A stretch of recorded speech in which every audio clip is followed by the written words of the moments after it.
ئەو کاتت باش کاک تابلۆ. زەرچاوم کاک قادرجان حیاتی من باشی ئەحواڵت کوی؟ سوپاس. کاک تابلۆ دووبارە گەڕاینەوە تۆ دوو بەڵگەنامەت بۆ ئێمە ناردێ کە ئاماژە بەوە دەکات کە لە خواروی عێراق شێخ باز ڕوبەڕووی لێپێچینەوەی یاسایی دەبتەوە بۆتەوە نەک دەبتەوە بۆتەوە شتەکە ڕووی داوە. هۆکاری ئەوە چییە؟ ئایا درێژە پێدانی هەمان کەیسی قەدیمایان شتی نوێ ڕوویدایە؟ بەڵێ بەڵێ درێژە پێدانی هەمان کەیسی قەدیمە کە حەقمان و مافمان لە لای شێخ بازیە و لە لای خاڵیتی نامانداتەوە لۆیە بە تەهدید حتا بەخۆی ڕادەگا ڕۆژی سکرتێری مۆزەفیتی سکرتێریتی تهدید دەکا خەبەر دەنێری حتا لە چۆن یەک دقە لە چیانی شێخ ڕۆژ بە چه هەڕەشەی لە تو کردێت چ بەڵگەتەیە؟ وەڵا بەڵگەم هەیە بەڵگە بچێ شاهێدم هەیە دوو کەس یەکێک ڕۆژنامەنووسی کەچیش بەرپرسە لە کلەوی ڕۆژ گۆتیتی ئەمە ئەوڕۆ لەگەڵ شێخ بازی ڕقەمین خۆمان حادثکەن تەختی بنەماڵی بارزانی داهژێنی بەڵگە تێلۆ قسەت ئەمە ئەوڕۆ بەڵگەم هەیە و شاهێدیشم هەیە. بەڵێ ئەوە واز یعنی ئەو مافەیمە نادەن ڕۆژێک لە ڕۆژان پار بوو هەفتەیدا بە ڕێگای شێرکۆ ئیسماعیل مەحموودی شێرکۆ ئیسماعیل شێروانی و محامیەکەی میران فێریان لە من کردو بارا درویان لەگە من کرد وەرە ئێستا شێخ باز دەوێ بتبینی وەرە ئێستا دەتبینی چوومە قەریە ئیتالی یەک نووسینگەی محمەد سیمەنتۆیان بوو ئێستا نا ئێستا شێخ باز دێ وەڵا شێخ باز تەلەفۆنی کرد ئەمە پێم نا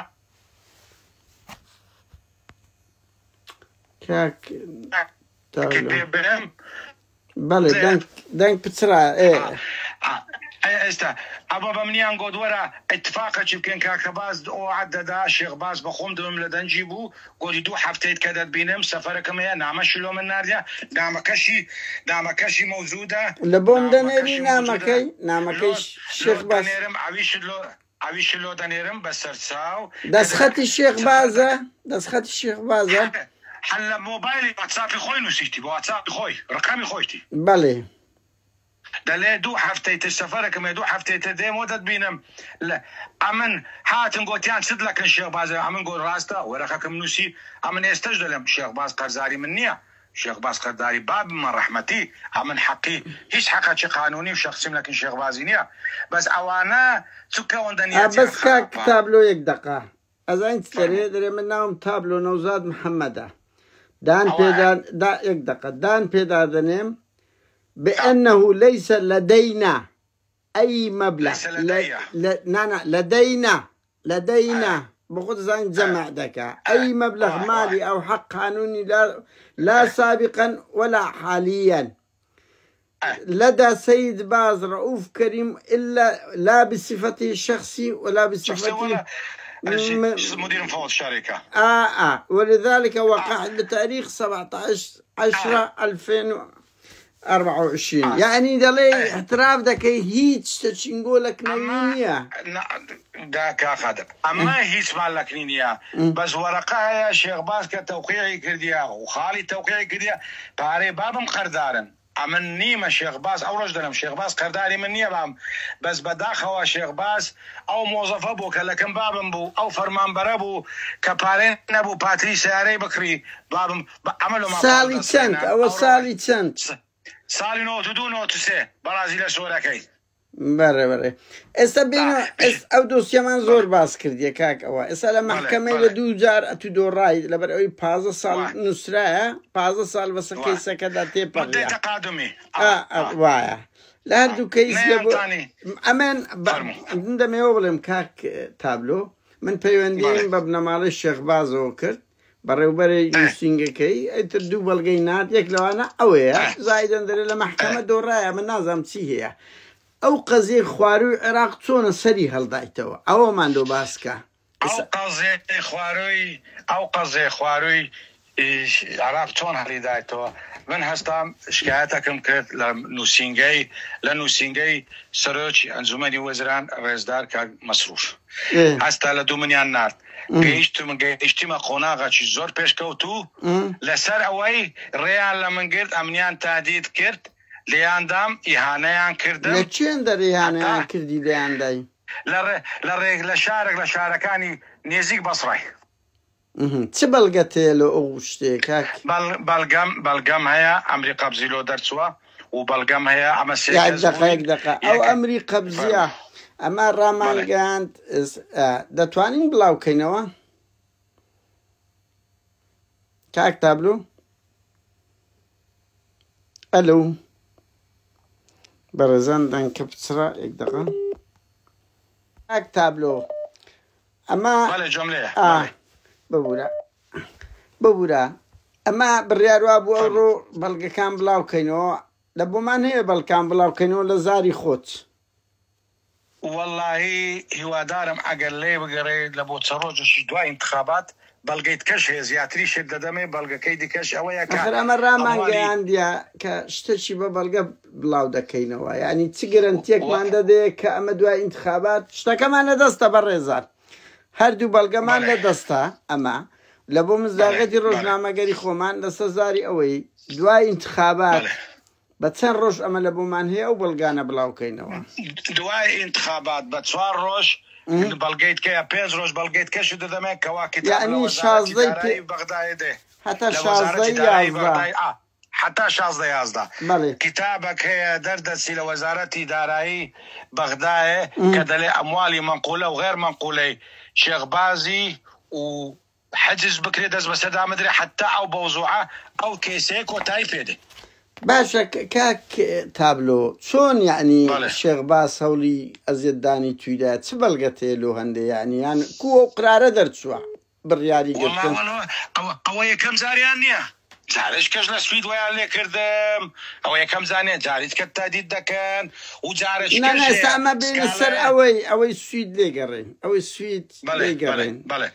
مثلا السويد بوليسي تي نكرت واي انا نكرت نكرت بس استا اوا برياري قرتن هي ونيا بله تو علي برياري قرتن هي واشتش بردس ايه معايا للروي قانوني وما دتوانين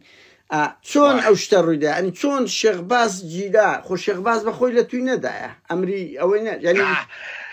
شێخباز چۆن بڕیارە دەرچوو بەڵێ برێ قادر ئەوانەی ئەمنیان خەتەف کرد ئەمنیان برد ئەوەی پێشەوە تەنیش سایقی دانیشت بوو تەلەفۆنی لۆ من کردەوە سوورە و سۆت شێخباز ئەمن دەیناسم حتا و قسەشی کرد شێخباز گوتی ئەمن ئەدی بە خەبەرم لۆ نەنار بە خاڵت ياو بهادئ با اگر نه اتو او پیاونی درقتی من نه اگر بخود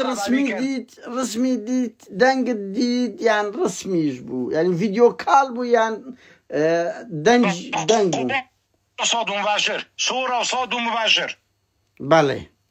كوت الشيخ بعض او غلطة قورة دكاتن لبروسة شيوا يعني أو ألف بايع مكززاني لو رجعنا كاميرا هيا بنمونا لو رجعنا الشيخ باس كو غلطة فظيعة إذا كابرا شوا بنمونا هذه أو غلطة فظيعة كو كرد حقي ميراد قرو يتيماني لا قصدم لويدي كاك تبلغيك هي لاي تبلغيك تام بيدا بو كتوان دراوا مثلا بالرياري قرتن لبو الشيخ باس در بسيتن أديكو كاميرا هي لو مسحي ميداني دايرة استخبارات كردي مسحي ميداني أمني وطني كردي أو كيسا أمني وطني بيدزاني استخبارات بيدزاني همي بيدزانن بأساني أمري قبزي درناسي لسريس كسك والله مش شاهدم لقربو دو كسم لقربو كم جنبرت يكتشان لا آغا كاني دزية بله اویش کیسیویش دیتا گوره کیسیویش سبای دوزبای داوای صلح دکا داوای دکا اویش يعني خلشي كز شو لقردا بوا نكر بخود بوش عادي دو كسم لقربو بتانا نبوم دو كسم لقربو استعمل كرا ليتان دراكا كوا امن رسمك لو دنيم زان سم لكرا زانتاي كشما بيبو 18 دفتري تداوي شامبرت ئەو ئاغا دزەیەی بوو 18 دەفتەر بوو یویان برد. بەڵێ بەڵێ بەڵێ ئارێ وەڵڵا ئارێ وەڵڵا یعنی سێ کەس میرانە هەوڵی ئەشکەنجەدا بەس لە تو درایان لەوانی کەشدرا بە پێی قسەی تو ئەوان لێیان نەدرا بەس ئەمنیان برد. چۆن قوتار بووی ئەدی کاک تابلۆ؟ فریاندەم بەخۆم فریاندەم هەر نامەک بوو بمگەین نێ فریاندەم حتا هونەری عومەر ئاغای سوورچی گوتی شێخباز کاکەباز نەهێشت بەجێ منی بکرد بە هەر لەو جێ بتمان کوشت بایە لە چێوەی گوتیا هونەر لە چێوەی گوتیا ئەویش لەگەرویش قسەیان کرد بە تەلەفۆنی هەردووچیان چکە کەیسی سلێمانیشم کردەوە پارەی سلێمانیش هەدی هەموو کاک قادر ئەوە گروپەکن جەمشیر شێخباز و هونەری عومەر ئاغای سوورچی ئەوانە هەموو گروپەکەن دەیانەوێت لە ناوم بن ئەو پارە نەدەنە من. بەڵێ یعنی کێشەکە کۆنەینەوە تو دووە مشکلەی پارەیە ئێستا ئەمە قسەمان لەسەرەوەیە بڕیاری گرتن و سەرمایەداری گەورەی کورد شێخباز بە پێی گوتەی تو و بە پێی هەندە بەڵگەی لە بۆ ئێمە ناردێت دەرچووە چی مادەکە چییە کاک تابلۆ؟ مادەکە 440 کە خەطف و تەسلیبە یعنی دزین و ڕفاندنە حکمی خەفیفی مؤبەدە حکمی قورسی ئەعدامە. یعنی مادەکە زۆر قورسە 441 ئەوەی تو باشە هەرە سووکەکەی مؤبەدە پێت وایە دەرەقەتی شێخباز ئەگەر هەرچەندە مەسەڵەن ئەمە ناتوانم هیچ قسە بکەم وەکو ئەوەیەک بەڵام پێت وایە دەتوانرێت شێخباز بگاتە ئەوەی بەس تەحقیقی لەگە بکرێ نەکرێ لۆ ناکرێ ئەوڕۆ دار و دەستی حکوومەتی هەرێم احتمالە بەس بگاتە ڕێزدار کاک مەسرووری ئەوڕۆ کاک مەسروور بەخواینە و حکوومەتی عراقیش حکوومەتی عراقیش ناو کەیسێسە لەدەست هەرێم نییە لەدەست بەغدایە لەدەست ئەکید لەدەست بەغدایە لەدەست هەرێم نییە. وڵا بەغداش وەزارەتی دارایی کتاب دەنێت لە بە حکوومەتی رەم دەرێت دەست بە سەرداگرتنی گشت ماڵ و ملک و سامانی چۆن یعنی هێشتان زەریمەکەیەک لا نەبوویتەوە هێشتان قانونی عراق ئێستاوایە کە ئەمری قەبزی دەربچی خۆی تەسمیل نەکە دەست لەسەر ماڵ و ملکەکەی دادنێ. ئاگادار کرایتەوە؟ گەیشتە مەتارە تامیم کرایە 6 ڕۆژە تامیم کرایە. ئەها یعنی ئێستا شێخباز لە بۆ لە هیچ سەفەر لە بۆ هیچ وڵاتە چی بکە ئێلاگە خارجی سیستەمی لۆی لە دەربینن جوازەکەی نەکەنەوە لە مەتاری ختمەچی جەوە حەبایەوە چ کابرای گۆتوری لێ بدەن ئەگەنا هەر بجەڕەت سیستەم لێ بدەن ئیشا پشارەدا لە بەغدایە دەرێ ئەو کابرای جوازی کراوە لە هەرێمیش یان بەس لە بەغدایە لە هەموو کوڕ عێراق هەموو سەیتەرات هەموو مەنافزی حدودی لەو هەفتەیە بێش دەگاتە مەرکەز شورتەش دەبی مەرکەز شورتەی چێندەر ئازادی ئەها هەولێر بۆ دێتە هەولێر لەبەرەوەی ماڵی لەوێ قۆناغی دووەمیش دەگاتە شۆرتەی ئەنتەرپۆلی دووەلی ئەنتەرپۆلی دووەلی ئەگەر نەگیری و تەسمیل نەکەن لە عێراق ئەمن داوا دەکەم بدەن ئەنتەرپۆلی دووەلی دەیدەن بە چه حەقێک یانی دەدەی ئەنتەرپۆلی دووەلی کاک لەبەرەوەی سویدی تێە هاوڵاتێکی سویدی یان لەبەرەوە نا لە قانونی عراقە کە ناگیری و بزانن کابرا بیزنسمانە و جوازی تورکی هەیە و جوازشکە دەوڵەتی ئەوروپی هەیە شێخباز جوازی تورکیشی هەیە بەڵێ جوازی چۆن دەزانی کاک تابلۆ وەڵڵا ئەمە وەختی خۆی لەگەر شێخبازی بەداخەوە زۆر نزیک بووین زۆر ئەوە بووین هەر بابم دەچۆکین دەگوت تو کوڕیمەی کاکە تو کوڕیمەی ئەتە بە کوڕیمە مالیان خواردین ئەمن بەداخەوە قسەی دەکەم ئەم بەداخۆ ئێستا لە مێشی خۆمدانە ئەگەر دنیا شێخباز داوای دانیشتکە لە گەریدانانیشم چکە لە مستەوای من نییە شێخباز وەختی خۆی مۆزەف بوو لەکەم بام ڕەحمەتی لە مستەوای من ناخوا کاکە وە تازە ڕۆی ئێستا شێخبازە ینی لە بەوەم نیانی لە ڕووی ئەو بڵێ ناتوانم لە گەریدا بنیشم دا هەر دەبی ئاشتی بکەن لە بەهیوان کاک تابلۆ سوپاس دەکەم ئەگە قسەیشکە هەبیتن بە مختصەر ئەم پەیوەندی بە مەکتەبی شێخبازیش دەکەم بزانم ئەوانش کۆمنتاریان چییە دەڵێم ئەو خەبەرە هەیە داوام لە بەڕێز کاک مەسرور بارزانی هەیە سەرۆکی حکوومەتەکە بابی ملەت ئەوڕۆ او كيسم لو كوتاي بيبينيو شيخ بازي بقرتم بي بصلح بس انا وعجبي كوتاي كبير با موضوع كذا تري قولة النبي وحججناكم كتاب لوزارة إدارة بغداد به دز بسر ملكو مالي الشيخ باز ومصفاي نفتي له انا دا بجيله دقر ريزم دا زوجو سباس الدكم باش زور سپاس کاک تەبلو سەرچاوم ئەو کاتت باش کاک میران چاوەکەمی عەزیزم کاک میران ئەتوازم پارێزەری تایبەتی کۆمپانیای کاریان ئی شێخبازی خاوەنەکەی ئەم کۆمپانیای کاربەری بەڵێ کاک میران ئێمە هەواڵێک وا هاوکات بەڵگەیەک لە دەستمانە بەدەر لەوەش کەسێک بەناوی تابلۆ ناوزات ئەڵێ شێخباز لە خواروی عێراق ئەمنی لەگەڵ دوو کەسی هێزەکی ناردیە لێیان دایمەوە ئەشکەنجە درایمەوە و لە خواروی عێراق بڕیاری گرتن و شێخباز دەرچووە تۆ وەکو پارێزەرێکی ئایا ئەگاداری ئەو کەیسەی بەخێر بە هیچ جۆرە ئاگادار نینە و ناوەڵە لەبەرەوەی نەکا کە شێخباز تابلۆ هیچی شتیان لە خواری عێراق نییە و ێم بزانم شێخباز هەموو ئیشەکانی لە هەرێمی کوردستانە و کاکە تابلۆش دانیشتوی هەرێمی کوردستانە لۆچی تەوێن دەرێ و مشکلی دروست کردێ ئەو ئاگادار نیمە بەڕاستی ئەو دەڵێ ئەمە لەگە دوو کەسیت کە بووینە سێ کەسین سێ کەس بووینە سەفەرمان کردیە لۆ ئیش و کارێک لە ڕێگا هێزە کاتێ لێی داینە لەوێن دەر کامیرەی ئەوە ڤیدیۆ کاڵیان کردەوە شێخباز بووە ئەڕەشەی لێ کردینە لێیان دایمە دەڵێ پۆلیس تەختیتی کردیە ئەمنی عامەیە تەختیتی کردیەک تەمەشای کامیرەی چاودێری کرا بۆیە بڕیاری گرتن لە بۆ شێخباز و هونەر عومەراغی سوورچی دەرچووە ئەوە کەیسە شکەیە جیایە ئایا لەسەر ئەوەی نییە بەس ینی بە تەسەوری خۆم بۆ تەسەوری هیچ کەسەش کاکە شێخباز ئەو تەسەڕفاتای لێ ناوەشێتەوە خەڵکەشی زۆر ناوی شێخباز دەینی خەڵکەشی زۆر فنیمی لۆ دروست دەکا بوختاینەوە دروست دەکا بەزەوە بەڵگەک هەیە لە دەست کاک میران ئەمن ینی بەڵگەکە وعدوایە 15 16 11 لە سەداخوازیوی ینی بڵاو دەکەمەوە ئەمر قەبزیە و ئەمر بتەفتیش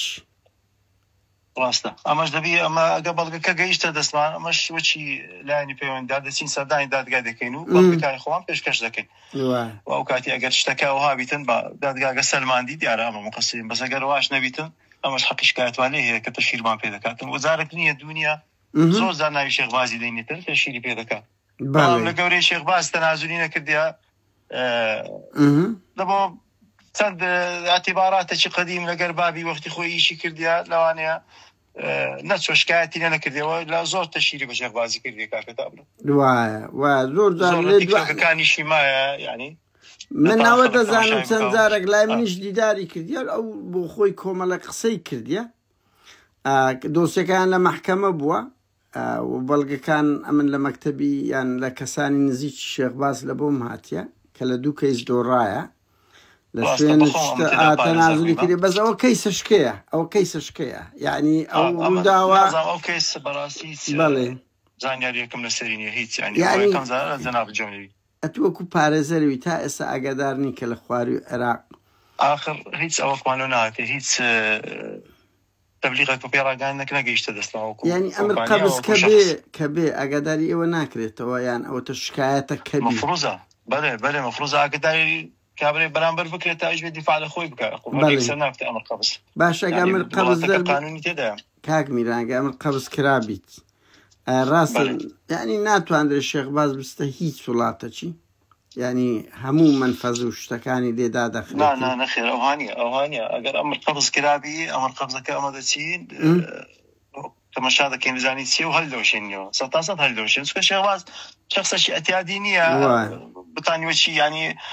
سایق ماتۆڕێک نییە مەسەلەن کابراش سایق تەکسی لەگە ڕێزن لەوە بابەتانە مەسەلەن لە جادەی شەڕ لەگە خەڵکی بکایان لە جادەی بچی ئەوی بکا و ینی نازانم شتەکە فلیمەکە زۆر ناشینە بەڕاستی ئەوهای دەبینەوە بن نازانم ئەمە شخص وەکشی ینی بە دەر لە کەم حامی کۆمپانیا بە هەر کەسێک ئێستا ئەو قسەی لۆ بجێڕیەوە لەوانەیە بەڕاستی قەشمەری پێ فیلمی بە قوتر هەیە ئینسان تاین دروست بکاتە یعنی ئەمن بە دواتچوونم کردیە بەدەر لەو بەڵگەی لەکردمە من ناتوانم وەکو ئەخلاقی ڕۆژنامەگەری ڕاستی تێدا هەیە یعنی من بەس ناتوانم ینی بە دواتچوونم کرد هە لەسەر ئەو بەڵگەیش قسە نەبوو پەیوەندی تەلەفۆناتی شتە بووە لەگە شوێنان کردومە گوتیان ڕاستە لەگەڵ دام و دەستگای عێراقی بەڵێ دەبێ ئەمە بە دوواداچوونی بۆ بکەین چونکە هیچ تەبلیغ هیچ ئەوەت بۆمان ناوێت عادەتەن مراحلی تحقیق تەبلیغ لە بۆ متهم دەنێردرێ ئەویش دەچی دیفاع لە خۆی دەکات ئەگەر دیفاع لە خۆت نەکەی یەکسەر دەفتە ئەمر قەبس کاک ینی ئەوە چی تێدایە نەعەدالەتیش تێدایە کاک میران هیچ ئەو کێشەیە ئەگەر لە 1-2 دقەی بکرد ینی هۆی چییە ئەو دەڵێ کە لەیاندامەوتیان بۆ تەنازل ناکەی هەندێک لەو جۆرە قسانە دەکات کە گوایە ینی شێخباز پارەی لێ خوارد یا پارەی ناداتەوە والله بەنسبەتە مالەکە کاکە تابلۆی ئەمە محکەمە هەموو لە بینمان محکەمە یەکەمی داوای دەکرد دێگە و 35 دەفتەر قەردارمە شێخباز هیچ بەڵگەچی نەبوو داواکەی دۆڕان بەس کۆمەڵێک ئەوراقی لەدەستە کاک میران هەموو ئیستینساخش قابلی تەزویرە و قابلی دەستکاریە و دیاریشە بەس کە محکەمە دۆڕا من کاک میران ئەمن لە یەکێک لە بەندەکان یەک ئەڵێتن ئەمن لە مەکتەبی شێخبازەوە ئەویان لۆ ناردمە کەسای نزیک یەک ئەڵێت کابرا نەفی دەکەواتە شێخباز بۆ کۆمپانیا دووش ئەڵێ ئەو دەعوایە 15 ساڵی بەسەدا تێپەڕیە لە بە هەندێک ڕەتمان کردەوە مادەی تەقادم هەیە تەقادم ئەگەر 15 ساڵ لەسەر حەقش تێپەڕی بۆی دێن هەتاوەکو ئیستقرار المعاملاتی پێدێن لەبەرەوەی هەر کەسێک بێ پاش 15 ساڵی بلێ من قەردارم ئەوە ناکرد ئەگەر تو تازیری لە خلالی 15 ساڵ داواکاری دەکرد نووسینەکەت دەبوو بەس کە نووسینت نەبی و داوات نەکردبی و ئەو حەقە پێی دێنن تەقادمەکە شمولی کردی ئەوە کرد ئەوە جاری یەکەم جاری دووەم بەدەست نووسی خۆی هەیتی و خاڵیشی شاهێدا و ئینکاریش ناکەوت لە پێش محکەمەش ئینکار نەکردی بەڵێ دەست نووسی منە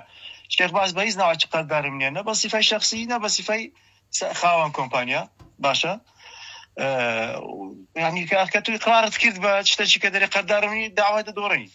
ینی هیچی پێ نەبوو بەڕاستی وە من چەند جاریت کەش پێم گوتێ و لێرەوەش دەسە دەستی جاناوە پێ دێنم ئەگەر شتێکی مەلموسەکی هەیە نووسینەکی هەیە ئەمە لەوانەیە ئەمنیش بابم تازیرە تیجارەت لەگە یەکێک کردیە و دوای حەقیان صاف کردی ئەو ڕاقەی ساخ لە کنیمای ئەوی ساخ ناتم بڕر ئەوی کرا بینی بابم و تازیرەکی دیکە ئەمە پێویست نیمە بۆ مۆزوعی بەس ئەگەر نووسینەکە بێ بالفعل ئیلزامی بکاتن ئەمە ملمان لەمۆچی باریکترە بەڕاستی لە بۆ حەق وەچی شەریکەی کار وەچی شێخباز بەڵێ وزۆ کاک میران ئەوە ئێم پێتم گوت ئەمە بەنسبەت کاکە تابلۆی پێم گوتیە و لە محکەمەش پێم گوتی یەکەم ئی دووەم و لە خارجی محکەمەش پێم گوتیە و باش نیشتیمە و خاڵیشی لەگەرمان بۆ سەریشم ماچ کردیە و گوتم کاکە تەمەنا دەکەم خزمەتت بکەم بەس هەر بە قسە ئینسان ناکرێ یاخی خەڵکی بگرێت زادێ بێت و قەردارمی مفروض دلیلت هەبی یعنی ئەوە محکەمە لە مەجلسێکی عشایری دادەنیشی مەجلسێکی عرفی دادەنیشی ئەمن یاخی تو بینم قەردارمی ئەخر ئەوە ناکرێ بەڕاستی ناکرێ ئەو هابی هەموو عالم یاخی خەڵکی دەگرێت تو قەردارمی تو قەردارمی قانونیش ڕێکارەکانی دیاری کردی ینی ئەوە دێ و خەڵاس و بڕاو ئەمە خزمەتی دەکەم ئەگە قەردار بین ئەمە لە جاتی کاکە شێخی ئەوڕۆ پارەکەی دەمە پێش سبینی بەبێ بگەڕێم مۆش لەبەوەی ئەوە دەی دەمەست ناکەمە سبینی بەڕاستی بەڵێ کاک میرا ئەمە قسەی ترمان نییە ئەوی لەسەر مێش ڕێی هەردوو لایەن نەقڵکەین ئیتر ئەوە وەچی پێتم گوت بەنسبەتەمە ئەگەر حەقی هەیە ئەمە خزمەتی دەکەین بەس ئەو کەیسە جودایە ئەو کەیسەی خواری و عێراق زۆر جیایە ئەوەش ڕەبتی ویە ئەتوکە مەسەلەن وایە تەکمیلەی یەکترە تەکمیلەیە تەبعا بەلێ ئەوەیە وەزعەکە ئەوها دەستە ئەو بابەتانە باشە کاک میران زۆر سوپاس بەڕێزی زۆر سوپاس تەلەفۆن دەکەم خزمەتی برای خۆم زۆر سوپاس کاک میران زۆر سوپاس